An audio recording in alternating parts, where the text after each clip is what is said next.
is enough said. Happy Saturday, Heat Nation. Your boy Ernest here. Back with another Miami Heat Talk video. Hope you guys are having a great weekend so far, enjoying this chilly South Florida weather, and together, let's go on another Miami Heat Talk adventure. Don't forget to like, share, subscribe. We are pushing to 6,000 subscribers. Now, I know we're all waking up with this hangover. You know, it's been a crazy 48 hours as a Miami Heat fan. You're seeing Jimmy Butler giving a lack of effort out there on the court. You're thinking, is this Jimmy coasting? Is this Jimmy trolling? But nah. It's Jimmy Butler basically saying, I want out. I don't want to be a Miami Heat player anymore. I'm not happy with the Miami Heat anymore. And this breaks my heart, you guys, because 6 years ago, when Jimmy Butler was traded here, all we could think about was the perfect fit. Jimmy Butler and the Miami Heat are a perfect fit. I remember even talking about it before I started this channel when Jimmy Butler was with the Minnesota Timberwolves, when Dwayne Wade left and went to the Chicago Bulls, and then the season he was with the Cavaliers, I'm thinking, bro, Jimmy Butler would be the perfect fit here in Miami. Then you saw everything that happened with Minnesota and how he took the third role, oh my God, not the backup players. He took the third team and just beat the shit out of the starting lineup. And I was hearing stuff like that. I'm like, bro, that guy would fit perfectly with this Miami Heat team. And then we got him. And it's been an incredible ride. But like the old saying goes, you guys, good times come to an end. And we knew that this was going to get awkward. Knowing that Jimmy Butler was 35 years old in the final year of his contract, wanting a maximum level contract, we knew that the Miami Heat don't really do that. And for some people that'll think, pay the man. Well, look what's going on with Philadelphia and Paul George. Philadelphia gave Paul George a 4-year contract worth $212 million. Might have been a little bit more, but still over $200 million for 4 seasons. And he's playing like trash over there. It's not the best investment. So I know that the Miami Heat don't want to do that. And they kind of shot themselves in the foot doing that with Kyle Lowry. They've already experienced that. They gave Kyle Lowry a 3-year, $90 million contract. And the last 2 years of that contract, you didn't really get all-star level Kyle Lowry. You never got the all-star level Kyle Lowry. That first year was great, but still, it wasn't beneficial. So I understand the Miami Heat's perspective. I also understand that the Miami Heat are willing to give Jimmy Butler a contract extension, just not the amount that he wants. Jimmy wants the max. Pat Riley saying, I'm not going to pay you the max if you're not going to give me maximum level in the regular season. Doesn't make any sense. So it's a standstill. It's a game of chicken. And Jimmy Butler has requested a trade. We all know that. Last night, it was reported the Miami Heat suspended Jimmy Butler for 7 games. You know, the Heat are playing tonight against the Utah Jazz. Then they go on a road trip for 6 games. Now, it was also reported by Shams Charania last night that the Miami Heat are trying to trade Jimmy Butler as soon as possible. The Miami Heat have already been speaking with teams since yesterday about a potential trade. So they're already on the books. But this was reported by Shams Charania. Miami Heat will try to trade Jimmy as soon as possible, according to Shams. The situation around the Miami Heat with Jimmy Butler, the situation around the Heat with Jimmy Butler, there had become unmanageable. The goal right now is to move Jimmy as soon as possible. And I'm told the Heat have spoken with teams as of Friday about Jimmy Butler's trades, end quote. So same thing I just mentioned, you guys. They're trying to get rid of Jimmy Butler sooner rather than later. Ira Winderman also even said that this suspension is a moot point. Jimmy Butler is not going to be back on this roster. So that game against Indiana was probably the final game that we saw Jimmy Butler in a Miami Heat uniform. And no matter how bad this gets, no matter how frustrating this gets, I'll always remember the 2020 and 2023 and even 2022 playoff Jimmy mode. This was a guy that never gave up. This was a guy that always fought. And this was a guy that always did everything he could to win.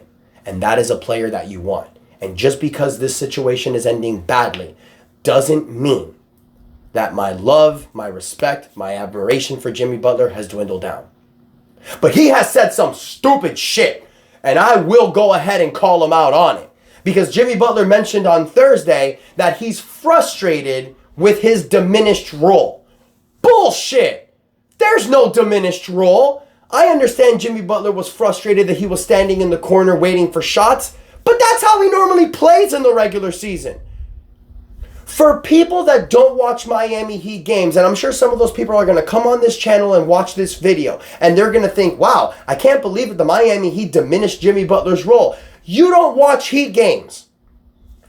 In the regular season, Jimmy Butler has said this in the past. He does everything he can to make his teammates better. He does everything he can to facilitate for his teammates and to get his teammates the bag. He's literally said that in the past. So for people to believe that Jimmy Butler's upset because of a diminished role, that's a load of shit. Jimmy Butler has balled out a lot of times this season. Now, it is true that Eric Spoelstra is leaning more towards Tyler Hero as the main guy, which you should.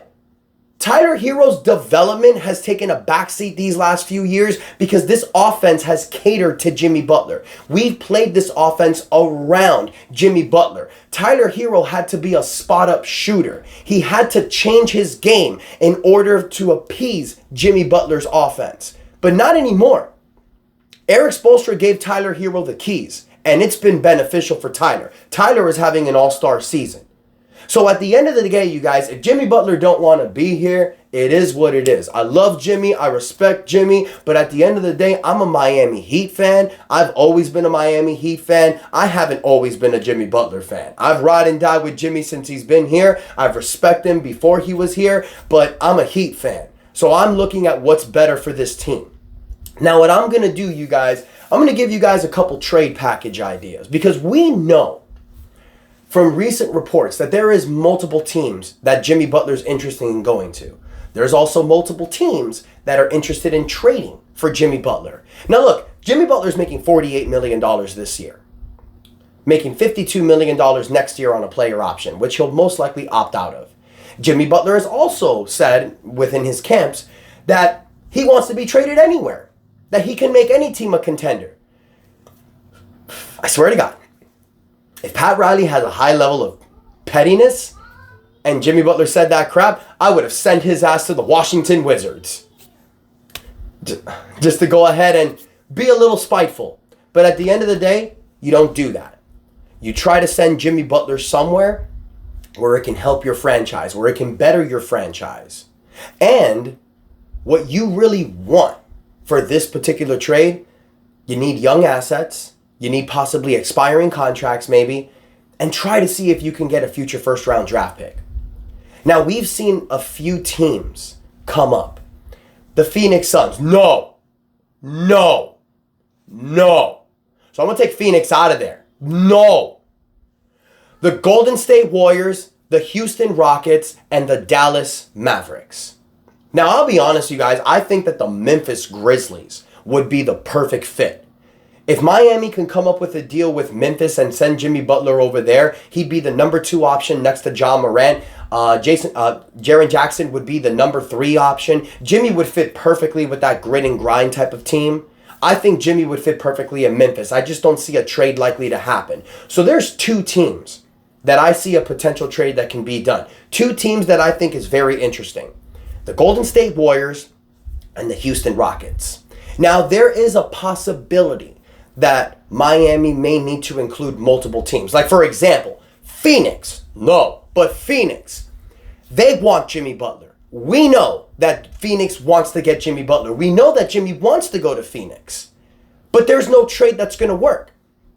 Phoenix is not going to trade as Kevin Durant or Devin Booker for Jimmy. They're going to try to dangle Bradley Beal. It's been reported multiple times that the Miami Heat don't want Bradley Beal. Hell no. Making over $50 million the next 3 seasons. Get out of here with that crap. He doesn't even fit in this roster. We have Tyler Hero and Terry Rozier. Doesn't make any sense. Now, if you were able to involve a 3rd team and a 4th team for a potential move, with Jimmy going to Phoenix and Bradley Beal going to another team, then yes, that's possible. But guess what? Not going to happen because Bradley Beal has a no-trade clause, which Washington stupidly gave him. So now, Bradley Beal has to approve the team that he's getting traded to. So that's why we're going to take Phoenix right out of there. Golden State, you guys, are a first apron team. Their team salary is about $178 million. They're $10 million under the second apron. The Miami Heat are $3.7 million under the second apron. So both teams are second apron teams. They can make a trade, but they have to fall under the 125% salary rule, which means the numbers can't be hugely off. So here's a trade package from the Golden State Warriors. You can include Andrew Wiggins, who's having a really good season. He is on a 3-year contract. The third year is a player option. He's making about $26.2 million. There's been reports that the Miami Heat are interested in trading for Jonathan Kuminga. Now, you have to deal with the whole contract extension, but hey, this is a young team. We can work with it.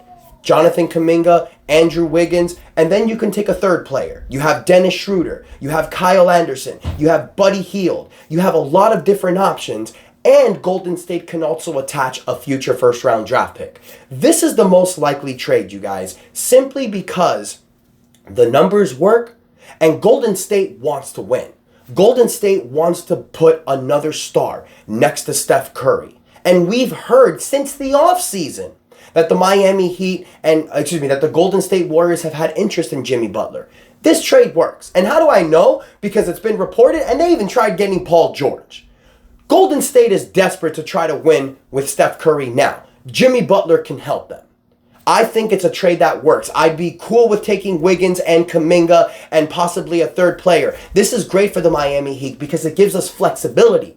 We're getting more players. You're getting Andrew Wiggins, Jonathan Kuminga. These are guys that can help you now. Next to Tyler Hero and Bam Adebayo, that's a playoff team. That's a team that can make it all the way to the second round. I may be sounding delusional, but no. I have high faith in this team. They've shown without Jimmy Butler they can win. So if you add some pieces like that to the roster, it'll work.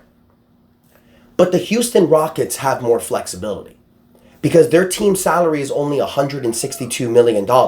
They're well under the first apron line. They're $16 million under the first apron line. So that means they can take back a lot more money. Jimmy Butler is from Houston. Texas does not have state income tax. It works. Now, here's a potential trade, you guys. You can trade Dillon Brooks. And I know people are going to say, I don't want Dillon Brooks on this team. He's a head case. Dillon Brooks is the type of guy that's like Dennis Rodman. You hate him when he's not on your team, but when he's on your team, you love him. So there's Dillon Brooks. You can attach Jabari Smith, who's on a very friendly contract, a young asset that you can develop on this roster. You can take a third player. They have a lot of options. They have Jeff Green, Jock Landale. So there's many players that you can add. Maybe even Steven Adams. Steven Adams is another option as well, who's on an expiring contract. Houston also has draft capital. Houston may have to compete with Golden State, so they may include 2 first-round draft picks, or maybe just 1. But right there, you guys, Houston and Golden State, in my opinion, are the best options because they can give you multiple players. They can take back Jimmy Butler's salary with this new NBA collective bargaining agreement, and the trades work as far as the players that you're getting in return. Now, I know people are going to be in the comments and they're going to say things like, oh my God, no, trade him to New Orleans for Zion, or yes, certain other deals can work. But you have to remember with the new NBA collective bargaining agreement, there's aprons, there's tax levels. You have to make certain numbers work. This is not NBA 2K. This is real life. So with the new collective bargaining agreement, trades are limited. Teams are limited. So I want to hear from you, Heat Nation. What do you think about those 2 trade packages with Golden State and Houston? Do you think either of those work? Or maybe you think something is better? Hell, I think Memphis is the perfect option for Jimmy. Brooklyn is another option, but I know Brooklyn doesn't want Jimmy. I think the Miami Heat are most likely going to send him out west, which would be the best thing. Philadelphia has mentioned they've had interest in Jimmy. I'm not trading Jimmy to Philadelphia unless they're including Tyrese Maxey. I'd be interested in that, but I doubt that's going to happen. So I want to hear from you, Heat Nation. Let me know what you guys think in the comments. Don't forget to like, share, subscribe. We push into 6,000 subscribers. Thank y'all so much for the support. Until next time, your boy Ernest out, and that is enough said. Let's go, Heat.